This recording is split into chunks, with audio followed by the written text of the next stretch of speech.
Hey guys, I'm Adam with Stittsville Small Engines, and today I'm going to be bringing you a toolbox tour. And so I'll go over what tools I recommend if you're starting out for small engine repair, and what tools you can gather kind of over the years once you get into it. So personally, I recommend a 27-inch tool chest, a full size, just like this one here. And that'll give you plenty of room if you're just starting off, but it might get a little tight later down the road. So here's my tool chest here, and we'll just go through everything I have in it. Okay, so the first tool I'll show you is this 1/4-inch impact. So it's made by DeWalt, the 20-volt version, and you can see these just slip out like that. I might do a separate review on these because they are quite handy. But then I have this little adapter on here that brings it to a 3/8. You can also get like 1/2 inch and 1/4 inch. But it works well. If I had known I would have used it like this much, I would have gone just for the 3/8 right on the end there, because then it kind of reduces how long it is, and I think it would work a lot better. And it would have more torque because there's always like a little wiggle in there and stuff. That I would say is not quite mandatory, but once you get into it, I go kind of look at one on sale. I got a drill and driver for 250 tacks in, so I thought that was pretty good. Another thing, I would probably just get this right off the bat. It's a pressure tester, or compression tester, and so it just threads into the spark plug hole, and you pull it over a couple times. You can see what kind of PSI you're getting in there. See how good your engine is. Up here is kind of just junk. You'll have your fair collection, and it comes pretty quick. Moving on, I have my screwdrivers. They are Mastercraft Maximum here in Canada at Canadian Tire. I got like a 50-piece set for, it was like 20 bucks on sale. Can't go wrong. And I've only broken 2, and Canadian Tire was quite good about it.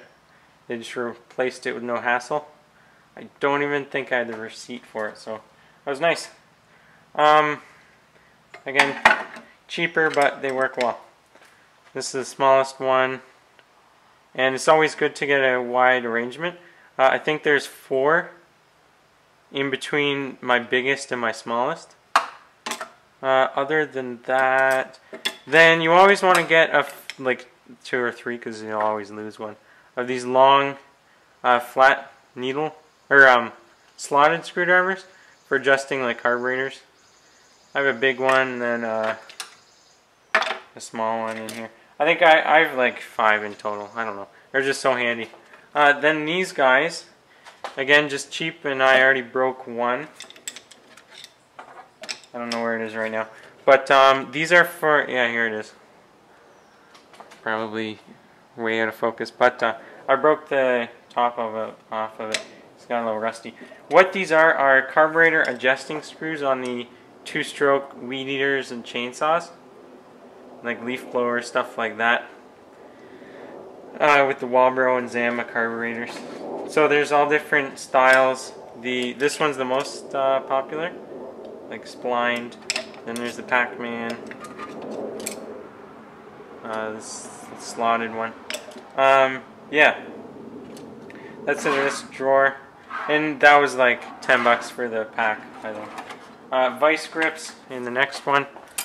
Yeah, you're in frame. I like to go with the genuine vice grip because they offer, I know they're more expensive, but they do offer a really good warranty on them if you ever break one. But they are made better than some of the cheaper ones like this here. In this one I have fuel line on, and that just keeps the, like if you're working on a carburetor and want to cut off the fuel, you can just clamp that to the fuel line, and so that's just so it doesn't punch it or puncture the fuel line. And then the big ones like this, always gotta have a couple of those. For getting like rusty bolts off, they're handy. Next one, I'll bring you over a little closer. Put you down there. I have an assortment of different styles of ratchets. For starting off, you could get by with just going for the 3/8 drive, and I'll show you some more in the drawers down there with all my sockets. But then there's like different sizes, styles. This one has 2 on it from Princess Auto. So there are 3 sizes. There's the 1/4 inch, like this guy here, 3/8, and the 1/2 inch here. And I don't use the 1/2 inch much, but they're always handy if you got like big bolts on a, say, a lawn tractor or something. And I always have plenty of ratchets because you might need 2 for getting 2 kind of bolts off, or nut and bolt. And then spark plug sockets. And I just have 3/4 inch for those like weed eater plugs. It's not like an actual socket. Anyways, there's a bunch in there. I think that's all for that drawer. Moving on. This is all my wrenches, which I have more, but they're just not in here. I got this one out because it's probably my favorite style of wrench. So I bought these, I think it was a 5-piece for $50, but you can get 7-piece for that same price when they're on sale. So what it does is it swivels like this, and so you can really get at all angles. I'll just focus you in here. You can get at all angles of like a bolt that's in like an engine bay or on a lawn tractor, kind of hidden under something. Other than that, I have, for my big wrenches, I have a 15-piece set of these longer styles. This is like a 1/4 inch. It's usually around this big, but this is the long one. Just some of that. That was on a wicked sale. Next drawer, let's get you in frame. I have all my pliers here. And so what I don't like about this setup personally is there are pliers on top of pliers. Sometimes you have to dig around. It takes like an extra second to get to. But I'm all for functionality and going as quick as possible, so I just don't quite like that.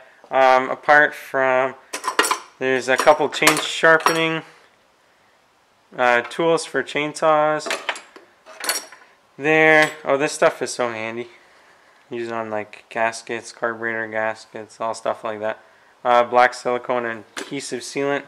Used it like 2 times today. Then all long extenders, an assortment, and then a couple more spark plug sockets. You know, you always kind of have extra ones of those. And then adapters too. So like this goes from 1/2 inch to 3/8. Those are handy. Other than that, honestly, don't go for this kind of gimmicky stuff, in my opinion. I just have these in here. I'm not sure why.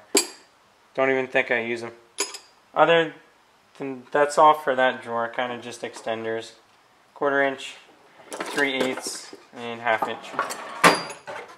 Down to the sockets. Yeah, you're in frame there. Focus you in again. I bought, just when I was starting out, a big kit, like 180 something, Stanley Socket Set, again on sale, $119 or something like that, Canadian. This set has held up extremely well. Very happy with how Stanley's, the metal they use in their sockets. I've never broken a single one, and believe me, I beat on them pretty hard. And I even use them for the impact, which they are not technically rated for, and that avoids warranty, but screw it. They work so well. And then quick ones. Like these are all the popular sizes I use, so I just have some extra if these ones are gone. That's it for this drawer. Oh, I guess the 3 sizes here. This row is 1/4 inch, this one is 3/8, and then this one is 1/2 inch. And so here's my most popularly used socket. Okay, I'll focus in. And it is holding up really well. So I use this one in my impact like every day. I think it's in focus. And you can see it's a little starting to get worn, but honestly, it still holds up really well. It's just the paint kind of coming off a little bit. Focus in here. Moving down. These are all the screwdrivers I don't use too frequently. So they just sit down here. It's nice to get kind of like a couple odds and ends ones, like the Torx. What else do I have? A couple Pry Bars down here. Oh, these are nice. They're like a hook and pick set. Use them for everything. I don't have one here, but you can get one with a loop on it, and that's really handy for getting like fuel line out of gas tanks. And again, try not to go with the gimmicky kind of tools because they don't work as well. Just go with the standard, tried and true. Next drawer, in frame, yep, is the air-powered tools. So I don't have a big air compressor, so I don't use them too often. And personally, the battery-powered ones work pretty well. They're not quite as good, but pretty good. I have this nice big one. Again, this whole set, what you see here, on sale for like $100 or something. Oh yeah, this one's good for taking off like tires. Like tire changes on trucks, whatever. I probably wouldn't even recommend one of these. And if you're starting out, you don't need one. You can just use a breaker bar, but it does make it pretty handy. This here is a 3/8 air thing. I haven't used it, to be honest.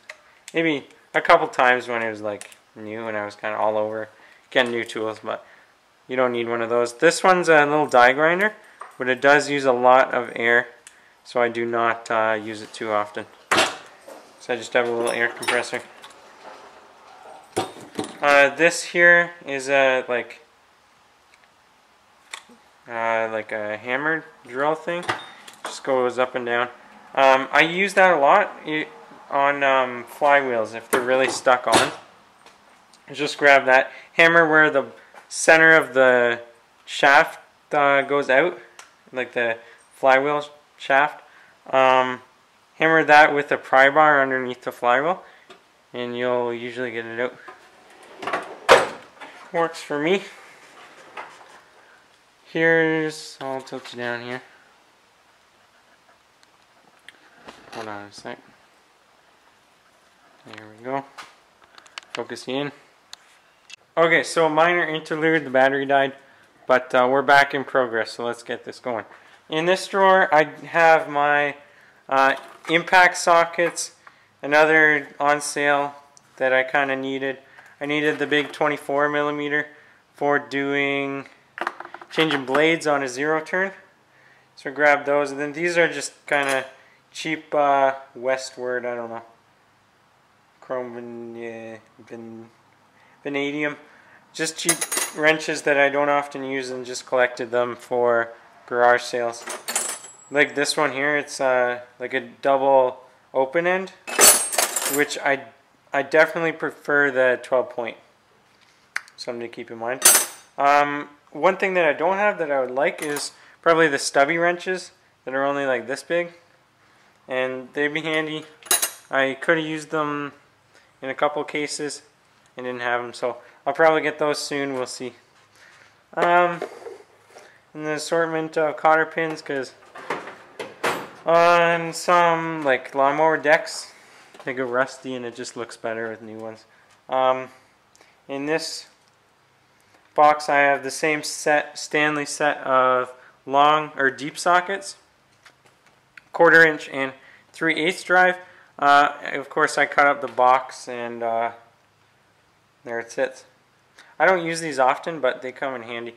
And of course, if you can't fix it, you can always do something with zip ties. So I have some long ones and some short ones. Other than that, I do have a 1/2 inch torque wrench, just a cheap one, but it works well. And then I also have a 3/8 in another chest. And if you're just starting out and want to get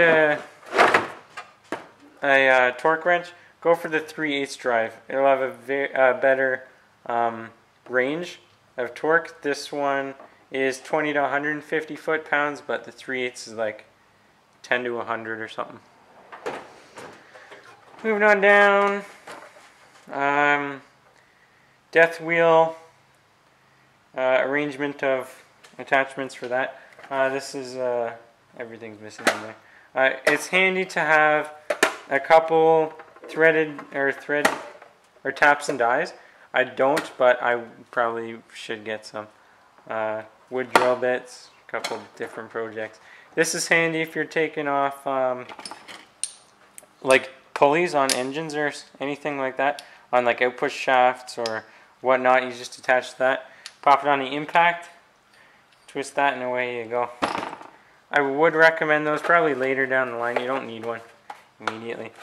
This here is just a cheaper set of torques, arrangement of sizes, and then inverted torques too, because the Briggs & Stratton overhead valve snowblower engines, they used, I think it's the E5 inverted torques. So I kind of needed them, and the whole set was like dirt cheap, so why not? Moving on. Oh, this has my phone number on the front, but you can see just a small socket set. That's handy for if you're doing kind of odd job, you got to run out somewhere. So I always keep 1 or 2 of these on me. And that about wraps it up. I'll move on, show you just a couple last things. Okay guys, so that just about wraps it up. Just a couple more things I would recommend if you're starting out with small engine repair. A nice angle grinder. This one's a Ryobi, it's kind of cheaper, but it definitely does the job sharpening lawnmower blades. And then of course, the blade balancer, just to make sure it's kind of on par, each side is the same weight, so you don't get vibrations on the deck. And oh yeah, bench vise. I'm not sure if it's in frame here, but this one's like a 5-inch. Just around there is probably good, and it's for clamping down on the lawnmower blades. So that wraps it up. Those are all the tools you'll need for starting small engine repair, and I really hope you enjoyed. And please, if you would, consider hitting that subscribe button, and a thumbs up would be awesome. And don't forget, leave your comments. Maybe I can improve. Maybe you have something to share for all the other viewers. And thanks for watching, and stay tuned for the next one.